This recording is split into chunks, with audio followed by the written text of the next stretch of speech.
Hello, అందరు ఎలా ఉన్నారు? నేను మీ మానస ప్రియదర్శిని అండి. నేను మొన్న ఒక వీడియో చూసినాను. అయితే చాలా బాధాకరమైన విషయం అన్నమాట. చూపిస్తాను మీకు కూడా. అయితే నేను ఆల్రెడీ దాని స్క్రీన్ మీద చూపించేదాన్ని, కానీ మళ్ళీ కాపీరైట్ వస్తుందేమో అని భయంతో చూపిస్తున్నాను. కాపీరైట్ వస్తుందో ఏమో అనేసి. ఇక చూడండి, ఒక స్టూడెంట్ ఫోన్ తీసుకుంది టీచర్ అని చెప్పేసి టీచర్ని చెప్పు తీసుకొని కొట్టడానికి ట్రై చేసింది. అంటే ట్రై చేయడమే కదా, ఆల్మోస్ట్ కొట్టింది కూడా. అవి చూడండి, చూసారా? ఈ వీడియో చాలా వైరల్ అయింది. మీకు కూడా మీకు వాట్సాప్లలో అక్కడ వచ్చిండొచ్చు. చూసారా?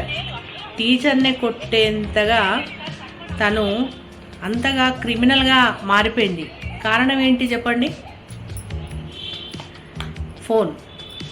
మీరు గమనించారో లేదో, మీ ఇంట్లో కూడా పిల్లలు ఫోన్ని మనం ఇచ్చేయండి అని మనం అడిగినప్పుడు వాళ్ళల్లో కూడా ఆ యొక్క సైకోతనం అనేది ఒక 1-2% ఖచ్చితంగా కనిపిస్తుంది. ఒక్కసారి మీరు ట్రై చేయండి. మీ ఇంట్లో పిల్లలు ఫోన్ మంచి మూడ్లో ఉండి వాళ్ళు ఒక గేమ్ ఆడుతున్నప్పుడు, లేకుంటే ఏదైనా మూవీ చూస్తున్నప్పుడు మీరు కూడా అలా వెళ్ళి ఫోన్ లాగేసుకోవడానికి ట్రై చేయండి.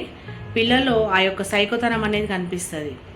మరి మనం ఫోన్లు ఇచ్చి పిల్లల్ని పాడు చేస్తున్నామా, బాగుపరుస్తున్నామా? ఇప్పటికీ కూడా మించిపోయింది ఏం లేదండి.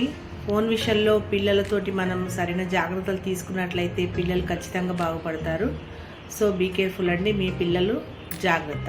ఓకేనా?